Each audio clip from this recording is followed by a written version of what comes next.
Bienvenue sur Leadershift, le podcast qui fait bouger votre leadership. Bonjour, c'est Vincent. Bienvenue dans un nouvel épisode de Leadershift. Cette semaine, nous nous intéressons au travail hybride. Ce travail mélangé entre de la présence au bureau ou dans un bureau de l'entreprise ou de l'organisation et un travail depuis la maison. C'est une nouvelle réalité pour beaucoup d'organisations, suite en particulier à la Covid-19, mais pas que. Et Microsoft frappe à nouveau avec une étude multifactorielle, 20 000 personnes questionnées, étude des signaux Microsoft 365, prise en compte des trends de postulation LinkedIn et utilisation des données de Glint, un des meilleurs outils au monde de mesure de la satisfaction des collaborateurs et des collaboratrices. Et donc, ils ont mené cette étude pour savoir où est-ce qu'on en est avec le travail hybride, et ils nous intiment d'apporter 3 changements à notre manière de faire, à notre manière de gérer nos collaborateurs et nos collaboratrices, qui se résument en 3 phrases. La première, c'est mettre fin à la parano productiviste. La deuxième, c'est réaliser que les gens viennent au travail pour se voir. Surprise, surprise. Et la troisième, c'est il faut recruter les collabs. Mettre fin à la parano productiviste, réaliser que les gens viennent au travail pour se voir et recruter les collabs. Donc c'est extrêmement intéressant puisque ces 3 invitations à l'action viennent de données qui sont extraites d'un pool de questions, de signaux digitaux, etc. Alors oui, ça ne concerne peut-être pas forcément toutes les entreprises, mais quoique, s'il y a du travail hybride dans votre entreprise, alors je pense que ça peut vous intéresser. Alors, on va les prendre les 3 dans l'ordre, comme d'habitude. Mettre fin à la parano productiviste. 87% des collaborateurs se disent productives. 12% des managers ont confiance dans le fait que leur équipe est productive. Bon, on a déjà une partie du problème. Donc 87% d'un côté, des collabs qui se disent je bosse, je fais des trucs, je suis en réunion, etc. Donc il y a des chiffres, je vous ai mis la source dans le fond de l'article. Vous verrez qu'il y a des chiffres astronomiques, augmentation des demandes de réunion de 200%, enfin des trucs absolument terribles. Mais 12% des managers ont confiance dans le fait que leur équipe est productive. Et du tout, qu'est-ce qu'on fait ? Alors surtout dans les grosses boîtes, on traque l'activité. On met des mouchards sur Teams, sur SharePoint, sur tous les outils électroniques qui sont utilisés, puisque c'est possible, on le fait, puisqu'on peut, on doit. Et on commence à traquer l'activité, plus que les résultats eux-mêmes finalement. Et donc, qu'est-ce qu'on obtient avec ça ? Un théâtre productiviste. C'est pas du communisme ce que je vous raconte, productiviste. C'est des gens qui, tu vois, je suis actif. Tu vois, j'ai envoyé 40 mails aujourd'hui. J'ai bien bossé, patron. Ouais, c'est bien, 40 mails. Ça va aider les 320 personnes, parce que 40 mails envoyés en moyenne à, 3-4 personnes, ça fait beaucoup de mails. Et en fait, c'est pas ça dont les gens ont besoin. Ils n'ont pas besoin qu'on les flique. Ils ont besoin qu'on leur indique où est-ce qu'ils doivent mettre la priorité. 81% des collabs ont besoin de soutien pour prioriser. Or, 31% des mêmes collabs disent que leur manager les soutient dans la priorisation. Donc, on voit là le problème. Parce que la parano productiviste, en fait, produit du contrôle. Alors, je dis pas qu'il ne faut pas du contrôle, bien sûr qu'il faut contrôler, monitorer, accompagner la performance des gens, puisque la plupart des gens vont bien faire leur boulot. C'est pas parce qu'on a 2, 3, 4, 5, 10% des gens qui, pardonnez mon français, qui tirent au cul, qu'il faut fliquer 100% des collaborateurs et des collaboratrices. C'est une très très mauvaise idée pour plein de raisons, organisationnelles, individuelles, psychologiques.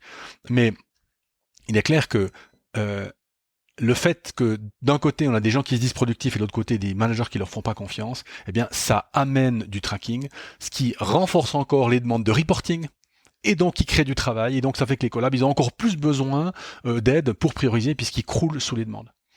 Donc il faut absolument aider les collaborateurs à clarifier les priorités. Et la clarification des priorités n'est pas seulement bénéfique pour la productivité, comme on pourrait le dire. J'aide mes collabs à clarifier, donc j'aide la productivité. Pas seulement. Là, c'est des résultats de Glint qui nous disent ça. Si les gens ont de la clarté dans ce qu'ils doivent faire et pourquoi ils doivent le faire, ils sont 4 fois plus susceptibles de déclarer qu'ils ont l'intention de rester dans l'entreprise pendant au moins 2 ans. Ils sont 7 fois plus susceptibles de déclarer qu'ils pensent rarement à chercher un nouvel emploi. Ils sont 4 fois plus susceptibles de se dire heureux dans leur entreprise actuelle. Clarté, donne aussi de la rétention. Eh ben oui, intéressant. C'est pas une relation de causalité, mais il y a un lien entre les deux. Il y a une corrélation, comme on dit, entre les deux. Alors après, on ne sait pas dans quel sens ça va. Peut-être que les gens, s'ils se disent heureux, ont plus de clarté. Peut-être. Mais en tout cas, il y a un lien entre les deux. Alors, le remède pour mettre fin à cette parano productiviste, peut-être commencer par établir une dynamique d'OKR, Objectives and Key Results, qu'on a vu à l'épisode 164, parce que dans les Key Results, ça donne une orientation, justement. Qu'est-ce qui est attendu pour les 3 prochains mois? On peut faire les OKR une fois par année, on peut faire les OKR tous les 3 mois, et c'est pas franchement compliqué à faire. Et ça va donner de l'orientation aux gens, ça va donner de la clarté aux gens. Deuxième chose, récompenser pas seulement l'activité, mais aussi l'impact, les résultats de l'équipe. Demander des feedbacks au niveau organisationnel, c'est aussi un remède. Alors, il faut un peu de pub pour Glint, je vous le cache pas, quand j'ai vu ça, je me suis dit, bon, il faut un peu exprès. Mais en tout cas, trouver un moyen de demander au niveau des collabs, globalement sur l'entreprise, l'organisation, l'institution, comment ça se passe. Est-ce que ça se passe bien avec vos managers? Est-ce qu'ils vous font confiance? Est-ce que vous savez quoi faire? Est-ce que votre mission est claire, etc., etc. Et puis, dernier remède, là, je fais de la pub pour moi. Vous me direz pourquoi. Putain, former les managers au management, c'est pas très compliqué. J'en ai eu des centaines de managers qui viennent en faisant comme tout le monde, en fliquant. Puis en fait, on leur explique en une demi-journée, en une journée, un petit peu comment ça se passe, la psychologie, etc. Puis ils se reconnaissent. Ils disent oui, mon chef me flique, c'est pas bon pour moi. Alors, mais pourquoi tu fliques ton collaborateur? Parce que mon chef fait comme ça. Donc, former les managers au management permet de leur apprendre à faire confiance, à mettre en place les bons contrôles. C'est pas qu'on fait pas de contrôle, mais c'est mettre en place les bons contrôles, et ça marche très bien. Donc, mettre fin à la parano productiviste et à la parano contrôleuse, ou je sais pas comment il faut dire, totalitaire peut-être, ce n'est pas extrêmement compliqué à faire. Les outils sont vraiment... les outils existent. C'était le premier changement invité par Microsoft. Le deuxième est réaliser que les gens viennent au travail pour se voir. 73% des collabs déclarent qu'ils ont besoin d'une meilleure raison de se rendre au bureau que simplement les attentes de l'entreprise. 3 sur 4. Ça ne suffit pas de dire oui, on a envie que tu reviennes. Certes, mais pourquoi? En fait, si je peux bosser depuis la maison, pourquoi je dois revenir? C'est quoi le truc? Et en fait, le remède là, il est hyper simple. 85% seraient motivés par le rétablissement des liens au sein de l'équipe. 84% seraient motivés par la promesse de socialiser avec les collègues. 73% se rendraient plus souvent au bureau s'ils savaient que les membres de leur équipe directe y seraient présents. 74% se rendraient plus souvent au bureau si leurs amis de travail y étaient. Donc c'est très très clair. Les gens viennent au travail pour se voir. Le lien social vaut le déplacement. Je suis chez moi, je bosse. Ouais, mais il me manque quand même quelque chose. Donc je viens parce que au travail, j'ai des occasions de socialiser. Vous voyez, imaginez une boîte dans laquelle l'ambiance est pas tétée, bon ça va, on bosse, mais ça se passe pas hyper bien. Le fait de travailler à la maison va pas me faire perdre grand chose. Je vais pas perdre une super ambiance d'équipe, du soutien permanent, un manager bienveillant, etc. Mais si j'ai ça au travail, et qu'on me dit tu vas bosser 5 jours sur 5 en télétravail, ou 4 jours sur 5 en télétravail, je vais me dire non, mais j'ai envie de revenir. Je veux revenir pour pouvoir socialiser, pour pouvoir apprendre à connaître les membres de mon équipe, etc., etc. Donc, les gens viennent au travail pour se voir. Il faut absolument, quand il y a du travail hybride, réaliser que c'est le cas. Ils viennent au travail pour se voir, et donc organiser le temps où tout le monde est là, par exemple un jour où tout le monde est là, s'il y a du télétravail à jour variable, 1 ou 2 jours par semaine, tout le monde est là, et on profite d'être ensemble. On boit les cafés, on fait les réunions d'équipe, on fait du matching, on fait du shadowing, enfin, on peut faire tout un tas de choses pour rendre ce moment particulier et lui donner de la valeur par rapport à la perception des collabs. Troisième changement, recruter les collabs. Alors, bon, c'est un peu plus compliqué à faire, on va pas casser les contrats de travail, mais en fait, l'environnement, surtout socio-économique, mais presque aussi un peu sociétal, c'est une nouvelle équation pour le travail. Est-ce que cette boîte en vaut la peine? C'est ça la question, en fait, que beaucoup de gens se posent. Et en fait, recruter, ce serait une manière pour l'organisation de reprendre contact avec chacun et chacune, et puis faire une espèce de reset finalement. De dire, bah écoute, on remet à zéro, on a une période un peu difficile, il y a eu la Covid, il y a eu machin, bon, etc. On prend du temps et on fait un entretien. Alors ça, on peut imaginer le faire en milieu d'année, par exemple. Hein, c'est pourquoi pas, au milieu de l'année, avant l'été, il y a une pause, les gens vont réfléchir. Bon, on fait un reset. Et on parle de développement.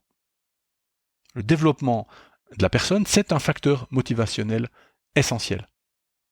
On le sait, toutes les théories modernes de la motivation le montrent. Le développement de la personne, de ses compétences, c'est un facteur d'autonomie, donc de motivation. Donc je pense que c'est ce discours sur le développement, c'est le facteur motivationnel essentiel, et donc c'est le centre de cette reprise de contact avec chacun. Parce qu'en fait, s'ils ne peuvent pas se développer, ils partent. Et là, les résultats de l'enquête sont très clairs. Pour chaque couche de l'organisation, donc on va ce qu'on appelle les frontline employees, hein, donc les employés qui font le boulot, les middle managers, le management et le top manager, eh bien, sur chaque couche de l'organisation, plus de la moitié dit que partir est le seul moyen de me développer. On comprend maintenant pourquoi les gens y partent. Si on ne leur parle jamais de comment ils peuvent se développer, les gens vont partir, ils vont aller ailleurs. Parce qu'ailleurs, ils vont apprendre une nouvelle manière de faire, une nouvelle entreprise, des nouveaux collègues, un nouveau chef, etc., etc. Pire, c'est vrai pour chaque génération.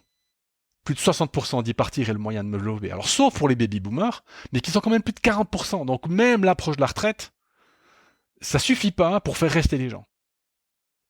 Donc, il faut absolument parler de ce sujet de développement. Donc, 2 collaborateurs sur 3 disent qu'ils resteraient s'ils pouvaient progresser en interne. Ils aimeraient bien rester, mais ils sont bloqués. Alors, comment faire ? C'est pas facile. Là, je dirais que c'est peut-être le plus compliqué. Alors déjà, la chose facile, c'est qu'on peut intimer l'ordre organisationnel. Chaque manager fait un entretien dirigé, 3-4 questions sur le développement du collaborateur, l'utilisation de ses skills. Si vous n'avez pas de questions à poser, je vous en donne volontiers. Prenez contact avec moi, info@coapta.ch, podcast@coapta.ch, vincent.musolino@coapta.ch, 00 41 79 748 28 32. Hein, voilà. Il y a suffisamment d'enquêtes qui existent, de questions simples à poser pour permettre de faire cet entretien. Faites-le, ça vaut vraiment la peine. Ça, on peut faire. Ensuite, là, je m'adresse plutôt au RH, aux directions d'entreprise et d'organisation. Il faut absolument inventer une progression fonctionnelle et pas seulement une progression managériale. Les gens sont pas forcément intéressés à être manager. Ça les intéresse pas, c'est pas forcément leur truc. En revanche, ils peuvent peut-être progresser fonctionnellement, devenir expert métier, devenir responsable de la formation des collègues dans tel et tel domaine. Ça aide les gens à se développer et à développer d'autres compétences, la présentation, la prise en compte, l'empathie, etc. Bon, donc inventer une progression fonctionnelle et pas seulement une fonction managériale. Je dis pas qu'il faut créer des chemins de carrière, ça je pense que c'est trop compliqué, c'est trop rigide comme système. Mais une progression fonctionnelle, des points sur lesquels on peut se développer. Deuxième manière de faire, diversifier les rôles, permettre plusieurs fiches de poste. C'est marqué où qu'une personne doit faire qu'une seule chose dans l'entreprise. Bon, il me semblait. On est d'accord. On le fait comme ça parce qu'on a toujours fait comme ça. Dans les entreprises libérées et plates, on a plusieurs rôles. Hein, on allait voir Coca avec HR Jurabienne, l'association RH régionale. Coca, ils ont 2, 3, 4 rôles. La Miss qui nous a fait visiter le truc, alors elle est responsable des events, et elle fait un peu de marketing, et elle fait... Il n'y a pas de raison. On profite ainsi de l'ensemble des compétences de la personne, en tout cas de plus de ses compétences. Donc diversifier les rôles et permettre plusieurs fiches de poste. Ça, je pense que ça peut être une piste. Et puis alors évidemment, du coup, la mobilité interne.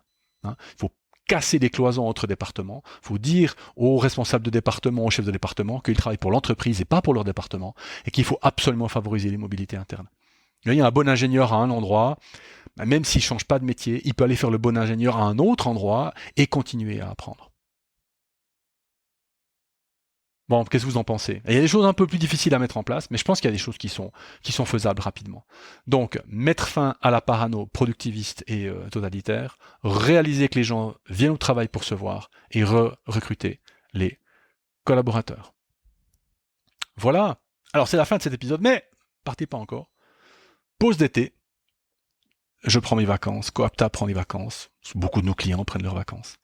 Donc je vous ai concocté un petit programme d'été avec un petit retour sur la Covid, parce qu'on en a parlé un petit peu maintenant, je me suis dit que ça vous ferait peut-être plaisir. Donc je vais vous passer lundi prochain un épisode de le résumé de la série Réaction Covid-19, donc qui était en fait l'épisode 69. Ensuite, 3 épisodes qui s'appelaient Room to Think, c'était un petit think tank qu'on avait fait avec des collègues, épisodes 78, 79 et 80. Et puis du coup, pour terminer en beauté avant de se lancer dans le reste de l'année, comment développer sa présence en tant que humain dans son organisation, épisodes 61 et 62. Et moi, je serai de retour en live pour vous le 21 août. Je vous souhaite un excellent été et à bientôt. Ciao.